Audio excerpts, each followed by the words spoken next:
Welcome back to A Simple Word, where we speak about the gospel for the coming Sunday in order to help you prepare to experience the liturgy fully. And this coming Sunday, we have the first Sunday of Advent.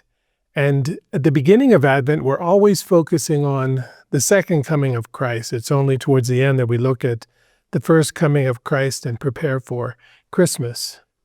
So the words are very powerful in the gospel. Jesus is going to say, and I'll begin at the end of this gospel, he says, "You must be prepared, for at an hour you do not expect, the Son of Man will come." And you think, be prepared for what? And so many people can be afraid. They can think it's a time of fear, it's the end of the world, all of this. But fear is already present in the world. What Jesus is offering is actually the opposite. Now, when you listen to the first readings, you'll get hints of this because Isaiah uses this image of the mountain. And the mountain is the place where people meet God. He says, "In days to come, the mountain of the Lord's house shall be established as the highest mountain and raised above the hills." So it's clear that this is a place of God. "All nations shall stream toward it. Many peoples shall come and say, 'Come, let us climb the Lord's mountain to the house of the God of Jacob.'" Again, it's a place where God is. The mountain is above everything, and there he dwells. That's his house. And it says there that he's going to instruct us in his ways, and we can walk in his paths. It's very hopeful. And in fact, in the responsorial psalm, we're all going to sing, "Let us go rejoicing to the house of the Lord." Again, the house, the place where God dwells.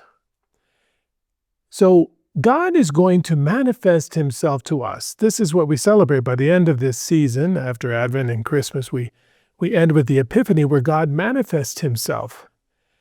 All of these readings are to help us to be ready to say yes to God who manifests himself. So are you going to be ready? Now, in the Gospel of Matthew, we're going to hear Jesus as he speaks to his disciples, and he says, before people just weren't ready. He says, just like in the days of Noah. So it's going to be when Christ comes again. Because before the flood, everybody was having a good time eating and drinking and doing all sorts of things. And they didn't know until the flood hit them, and everyone was carried away. He said, it's going to be like this. So there'll be two people out in the field. One's going to be taken. One's going to be left. Two women will be working. One will be taken. The other will be left. And he says, so stay awake. You need not be worried. Just be ready because God is coming. And he says it can't be like the time of Noah, in which nobody was ready, so they weren't able to get on the ark. They weren't able to receive the salvation that God was giving to, in this case, only to Noah in his day. You don't know what day or what hour the Lord will come. And then he says something that's often confusing to people. He says, if you knew that a thief were coming, you would be prepared.